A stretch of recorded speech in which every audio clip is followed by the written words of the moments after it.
Where many die, there is no fear of death. Welcome to the Red Dice Diaries, and this is a review of MYFAROG, Mythic Fantasy Role-Playing Game.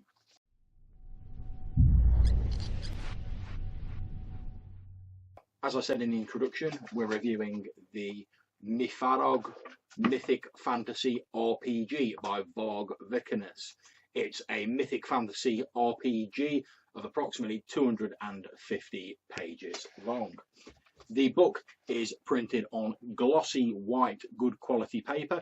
The interior is black and white with a lot of boxed out information and is fairly art minimal. The front cover, however, and I'm going to bring it up again just so you can have a closer look at that, is a stunning colour portrayal of an ancient beast setting on a number of armoured warriors. So, how did I come to be reviewing this book? Well, after some correspondence with the author over YouTube and social media, during which we didn't always see eye to eye on certain aspects of roleplay, but that resulted in some interesting and enlightening discussions nonetheless, Varg asked whether I'd be interested in reviewing MYFAROG and kindly agreed to send me a review copy. The game itself is only produced in hard copy format in printings of 100 books at a time. The book I have been sent is book 21 of the third printing.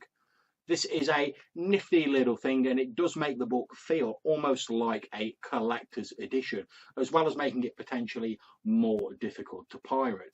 The game also comes with a stunning colour poster map showing the default campaign area. And I'll bring my copy of the map out here. If I can fit it onto the screen, that's how big the map is, just so you can have a quick look at it. Let me get that right up for the camera.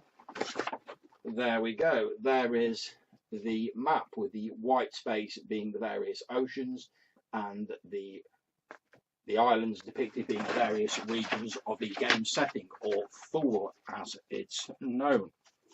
The game uses a 3d6 mechanic where 3 dice are rolled and a number of modifiers are added to see if they can beat a difficulty number, referred to as a degree of difficulty by the game, for the task they're attempting.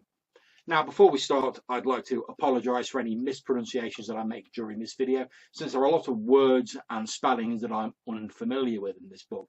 Handily, the authors thought to include a small box out on page 4 of the book that gives some guidelines. I'll do my best not to make too many mistakes, but apologies if some do creep in. So the first section is the introduction to MYFAROG, and it's the obligatory explanation of what roleplay is and how it works, although it also gives a handy overview or summary of how the mechanics work in the game. I like the fact that the game gives you that instant idea of how the rules are going to work, so that later on, when you come across more detailed explanations of them, you already feel a passing familiarity with them, and you don't get the impression that concepts are being mentioned before they have been discussed, which is something that happens far too often, in my opinion, in many RPGs. The book also gives a brief introduction to the setting of Thule, where the game takes place. The same series of realms depicted on the beautiful poster map I showed you a few moments ago are once golden and peaceful land populated by the native tribes of humans, until its discovery by the other tribes of men and the alien creatures known as the Etin, who are believed to have fallen from the sky and have mysterious motives all of their own. This is a world that exists in an Iron Age state, or even earlier in some places, since the existence of magic and deities has made much of the technological innovation that we take for granted in the real world entirely unnecessary. I love the idea of Thule. It conjures up something halfway between the sword and sorcery world of Conan and the ancient Nordic sagas. Now, as a big fan of fantasy with a Nordic flavour and a lover of sword and sorcery in general, this really does seem like a marriage made in heaven to me. My favourite bit of the introduction, though, by far, aside from the handy pronunciation guide, is the last page that has a list of commonly used abbreviations for quick reference and 4 small box outs that lay out the aims of the book, creating an internally consistent fantasy game where the rules and settings are very much intertwined. Now, this is a great thing to see, and it's such a simple thing. However, it's often neglected in some systems, so it was great to see it here. Thumbs up to the author for that. The only small niggle is that I would have liked at this point, and it's a very minor thing, is that the abbreviation MYFAROG itself is quite large as abbreviations go, and crops up with the frequency even within the first chapter, making it stand out a lot and look just a little clumsy in my opinion when it's used a lot in a single paragraph or section. We then move on to the character generation and development chapter. Character generation in MYFAROG is completed by progressing through a series of 16 clearly laid out steps covering everything from racial background and gender to tribe names, character roles in society, and names. The actual stat system will be fairly familiar to anyone who's played any sort of D20 game or similar RPG. Effectively, characters have stats modified by their race and other factors. They also have a modifier for that stat based on the score. The actual stats themselves are very self-explanatory and cover charisma, constitution, dexterity, intelligence, strength, and willpower. Players roll 3d6 twice for each attribute and pick the best result. The book describes this as nature picking the best genes from the two parents, which is an interesting way of looking at it. It's in this early chapter that we get our first glimpse of the concepts that are key to MYFAROG. If a player's last character, assuming they had one, lived and died honourably, then their current character receives a free +1 bonus to a single stat of their choice. Now, this places me in mind of the whole idea of the eternal champion, where the players represent a vital, animating force that swirls through the lives of numerous generations, affected by but separate from their host. This, I suppose, quite accurately represents the role of the player controlling the lives and actions of their characters. But it seems to work better and be more in keeping with the setting through this rules edition. And it also stresses the importance of honour and faith in the setting of Thule. Although character generation initially looks very complex, which is not something I normally appreciate in a game, in actual fact, it's fairly simple. The player follows through the 16 steps, making a series of rolls and choices that determine various stats and elements on their character sheet. Each of these steps is explained in detail, both how they work systemically and how they relate to the background of the setting. I found the racial background particularly interesting. They were all created by the god Kaimal Dalpas, walking on the world and mating with different creatures. The Copper Men were created when Kaimal Dalpas was seduced by a serpent goddess and are strong and skilled in combat, but cold-hearted and self-destructive. In modern Thule, they operate mostly as pirates, raiders, and outlaws, having little education and no need for the blessing of deities. The Bronze Men were born when Kaimal Dalpas was seduced by two Copper Men maidens known as Steinha and Withendine. Their offspring were tall and strong, braver than the Copper Men, and skilled with weapons, but still of limited intellect. The species known as the Iron Men were created from a union of Kaimal Dalpas and a beautiful Bronze Man maiden. Their son was noble and honest, brave and strong, and became the progenitor of the children of the Iron Age. Recognizing their worth, their divine parent Kaimal Dalpas took them to the isolated continent of Thor to teach them in secret. Each species has a number of different subraces that are discussed in detail and provide plenty of options, despite the game not having any non-human PC options available. The rest of the character generation will be pretty familiar to any experienced role player, detailing talents that add modifiers to certain roles, each character possessing a single talent automatically at character gen and being able to purchase more with XP. Speaking of XP, the totals listed for buying up skills, etc. seem a little high in the game, with it costing 2,000 XP to buy a new talent. This is until you realise that MYFAROG does something quite interesting with XP, something I personally haven't seen in other games. Players are actually awarded XP for each role or skill challenge they overcome, based on the difficulty level of the challenge, in addition to rewards for good role-playing, etc. I like this since it makes it seem more like your character is improving as they go along, rather than just getting a big whack of XP at the end of the session. It's a little more bookkeeping for a GM, but certainly not a vast amount in my opinion. We then move on to the chapter on skills, and skills in RPG should be familiar to most people. They're basically a list of your character's learned ability. In MYFAROG, skills range from 0 to 15 for most, or up to 10 for stealth, with it not being possible to gain ranks in dodge, perception, or tempo, which is sort of speed and movement. To make a skill test, a player rolls 3d6, adds their relevant modifiers, and has to equal or beat the difficulty rating of the task, or degree of difficulty as the game calls it. This is made a little more interesting by a small table that adds some additional flavour to the results roll. For example, if a natural 3 is rolled, it is a critical failure, whereas a natural roll of 4 will at best get you a failure, even if your skill level is so high that normally you would have passed the challenge.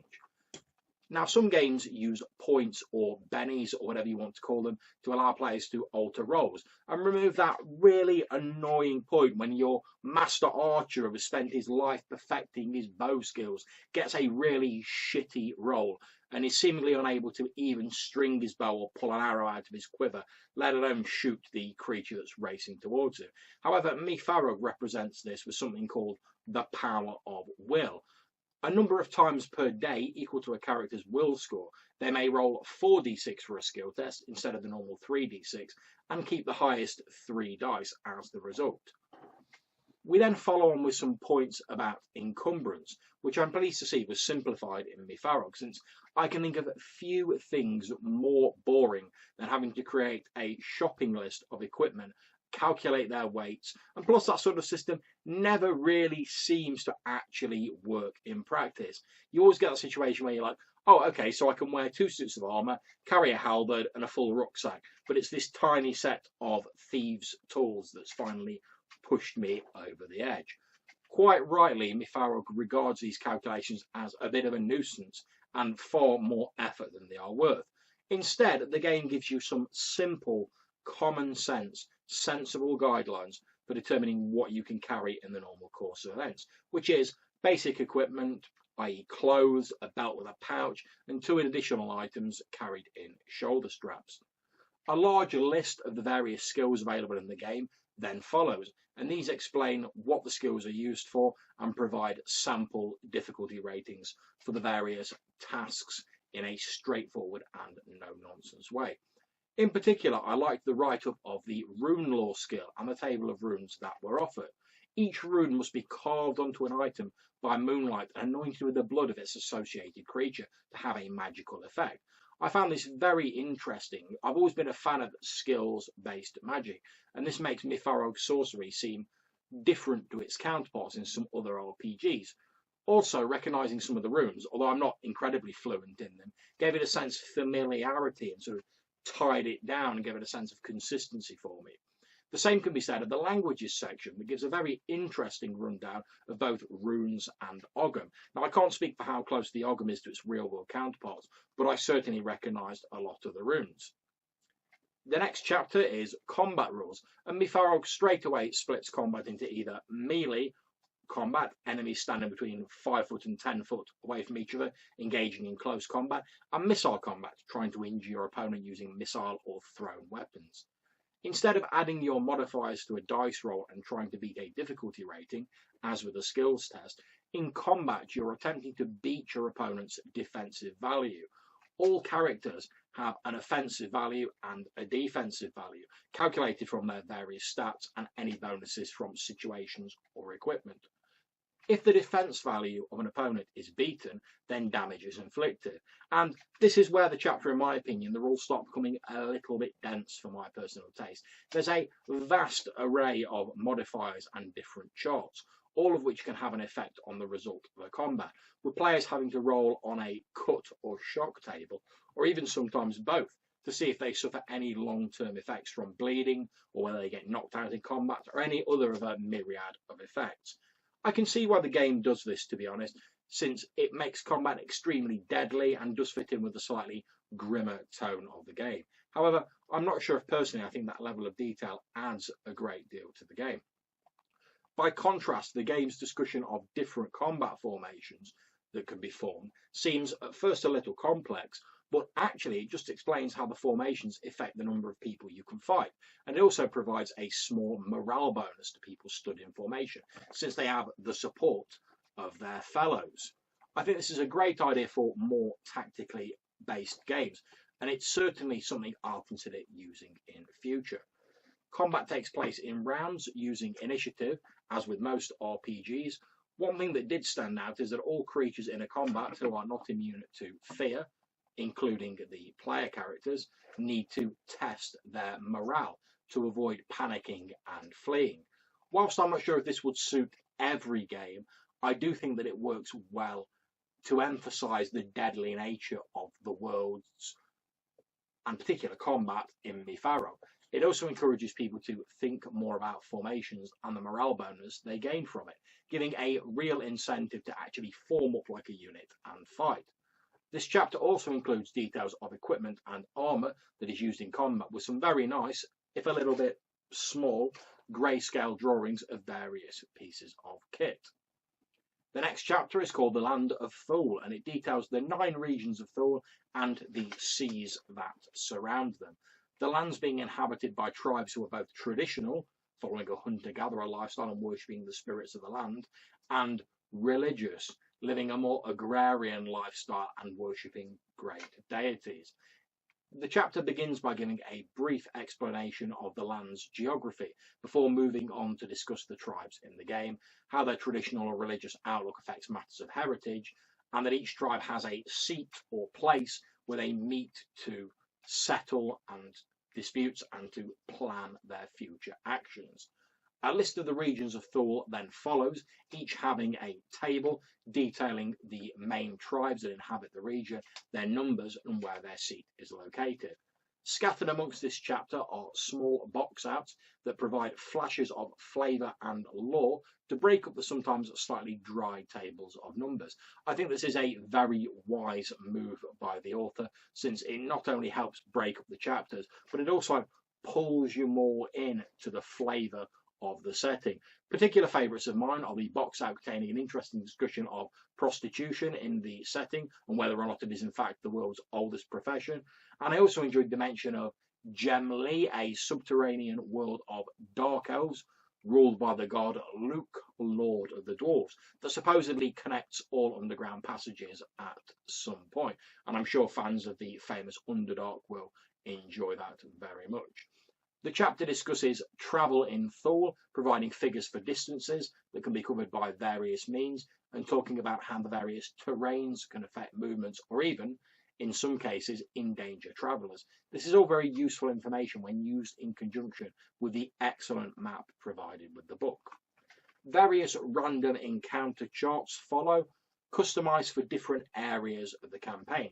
It's at this point that, to me, the close connection between the rules of MYFAROG and the background of Thule really started to become apparent.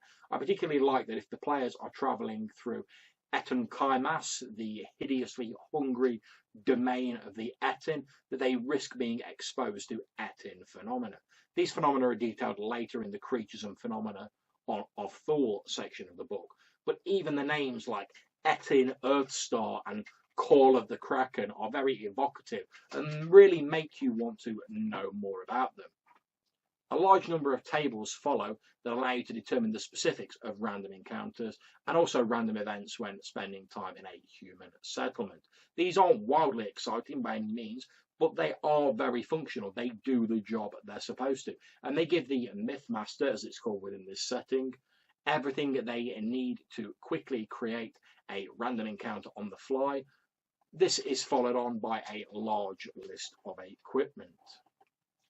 I particularly like the list of gems that is provided, detailing their value and colour characteristics. It's always nice to be able to throw something more interesting than the generic bag of gold coins into a treasure hoard.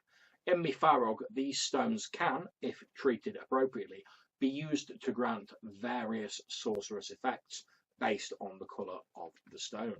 The chapter rounds off with a discussion of justice in Thor, describing how Thorian justice does not focus on the concept of punishment for those who transgress the law, but rather imposes consequences.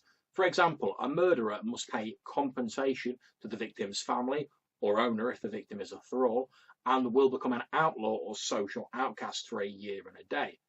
This section notes that it is not possible to murder an outlaw, only kill them, really bringing into sharp relief the serious nature of being an outcast from society in the setting. The next chapter is called Bands, Cults and Organisation, and it's a list of organisations, cults, etc. that are present in the setting. Each of them has a few paragraphs giving an overall description of what their core theme is and the place that they occupy in the world. The organisations range from the liberated and ecstasy cultivating sect of Bacchantes and Maenads to the Herlith, which is a number of groups, one per tribe, formed of the tribe's fighting men, although some provision is made for women to join, and a box out about shield maidens is included. The groups are interesting, although they are not covered in a great deal of detail, but I can see why that choice has been made, given the already fairly substantial size of the book, and I'm sure these will be detailed in other supplements in future. We then move on to a chapter dealing with sorcery, and sorcery and spellcasting in MYFAROG is split between the Seth Mather, sorcerers who cast spells using a staff, and religious characters who do not cast spells themselves, but who implore sympathetic deities to act on their behalf and to grant them favours. Spellcasting in MYFAROG is a point-based system, with sorcerers spending stamina, i.e. their own life force, to power spells, and religious characters using favour points to call on their deity.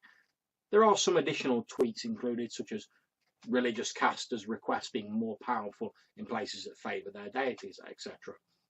Casting spells is similar to skill checks. However, rolling a natural 3, 4 or 5 counts as a fumble, with the player then having to roll on a fumble table to see what unfortunate magical effects take hold.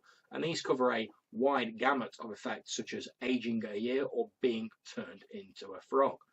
Whereas religious characters have no spellcasting proficiency themselves, but rely on the relative power and proficiency of their deities. And there are tables for determining that at any given time or place within the book.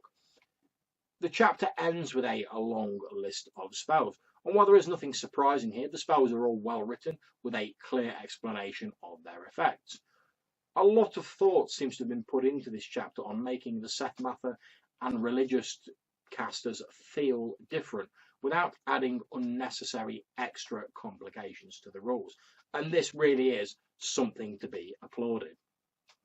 We then move on to the creatures and phenomena of Thor, and this chapter is a bestiary chapter for the game. And as always, I'm sure no one who's watched my videos before will be surprised to hear, I always have mixed feelings about bestiaries, since they can be dull and uninspired shopping lists of abilities and stats. However, despite the lack of illustrations in the bestiary chapter, which is something discussed in a box out called The Power of Imagination, a sentiment I very much agree with, I am pleased to say that I really enjoyed reading this chapter. The creatures themselves are very interesting and harken back to an earlier mythic version of creatures, such as dark elves and trolls, just to name two, that have become commonplace in fantasy and RPGs. However, leaning back to the original source material makes these creatures seem different, and also they fit in very well with the setting and mythology of the game world. The main antagonist of the game would seem to be the Etin, alien creatures that are neither living nor dead, and that dripped from the body of the creature Wumias when it fell from the sky like a falling star and began to melt as the heat of the world warmed it. The stony hearts of Etin can, when harvested, bring great power to the wearer, but they also attract the attention of Etin manifestations when in their territories. The Etin are interesting because they seem very familiar in some ways and yet completely alien in others. The manner of their birth is strange, and yet some seem recognisable as more familiar giants, worms, kraken, etc. from legend, with the various different types of Etin providing a consistent justification having many different species of monster in the game. We then move on to a chapter on mythical deities, and this covers the deities and mythology of the setting, unsurprisingly, and begins with a brief rundown of the setting's cosmology. It has a world tree construction that will be familiar to any fans of Nordic mythology, that has been adapted and tweaked slightly to fit more in with this particular game. The world tree in MYFAROG is divided into 3 parts. Ansagadas, the world of the living; Midagadas, the world for those who exist between the lands of the living and the dead; and Kaliokarimas, the world of the dead. The deities in this setting actually live in the world of the living, physically inhabiting the world, although they live on a huge, isolated Olympian mountain. The chapter focuses very much on the 13 sympathetic deities, those who have dealings and are concerned with humanity. Each of these 13 deities is connected with a specific month, and they form a sort of divine council that oversee the world. One of the things I liked about this chapter is that even the deities are not flawless, and they have their limitations.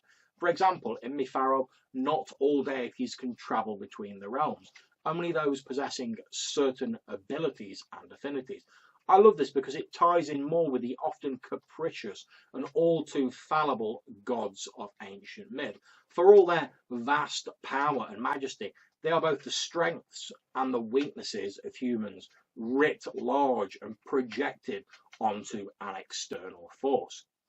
The chapter gives details of the 13 deities and then also some of the non-sympathetic deities, including Wumias, the icy progenitor of the Eti.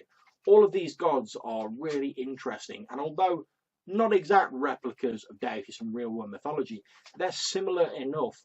Obviously, the author's very much done his homework, that they feel like something that could have existed in our own world, giving them nuances and characters that I've often felt deities lack in some other RPGs. Reading through this chapter, I can see echoes of Norse, Britain, Celtic, and even Christian mythology, all influencing the setting, and it's been woven together in a very clever and consistent way.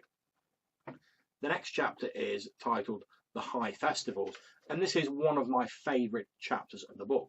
All too often, the festivals, local superstitions, and smaller elements of the setting that can nevertheless add so very much to a campaign are either ignored by RPGs or given only a cursory glance. This chapter provides a world calendar, details on the major festivals and holy days, and other small rituals and superstitions that are important to the inhabitants of the world.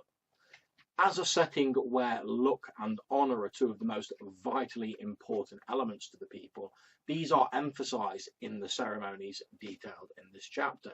The people believe in reincarnation, but only for those souls who live honourable lives and are worthy enough to merit it. There are also little flecks of ritual and myth scattered throughout the chapter, such as placing a jar of corn or pebbles harvested on a summer solstice under the head of a recently deceased person to protect their souls from evil spirits. And these add a great deal of texture and interest to the setting. I love the fact as well that in-game effects are tied directly into the various rites and rituals, such as people drinking from the May Queen's vessel, be it a horn, a cauldron, or whatever, actually healing injuries more rapidly and being able to resist poison. It not only gives players a reason to sit up and take notice of these things in-game, but it also helps you to imagine the importance that such ceremonies must hold in the lives of the people of Thor. The final chapter before the appendix is called Names, and this is often a bit of a sticking point in RPGs, but MYFAROG has you covered there as well. It provides huge lists of names for the various peoples, and also some brief discussion on how names are made up in the setting. Normally, potential names would have been put at the front of an RPG where character genning occurs, but given the size and depth of this list, I can see why the author chose to put it at the back of the book. After all, by the time you get to this list, you've read through the chapters, immersing yourself in the mythology of the setting, and it seems more interesting, whereas I think had it been put right at the front of the book, so you were coming in cold and you had to slog through a huge wodge of names and text before you could proceed with character generation, it might have turned some people off. So I think that was a good choice on behalf of the author. We then move on to the appendices, and the appendices begin by discussing the origins of Thule as a land based on real-world locations in northern Norway. It also offers some handy suggestions as to how real-world maps could be adapted and used in MYFAROG, turning roads into elf paths and trails and such like. It also gives you a list of Thule place names and their real-world equivalents. I always think it's a good thing when authors let you know about the material that's inspired them, since it makes it easier when expanding a world for your own game to keep things thematically appropriate for the setting. MYFAROG actually goes a step further than this, providing some very handy guidelines to expand your game using real-world resources. The chapter rounds off with a smaller black and white version of the poster map and a number of blank character and campaign creation sheets that will prove very handy to anyone running a game. So to conclude this review, in case you can't tell, I've been really thoroughly impressed with this game, although it's not typically the sort of game that I go for. MYFAROG is a little more rules heavy than the systems I would normally choose to play. However, somehow the author has managed to write the game in such a way that the rules never feel unnecessary.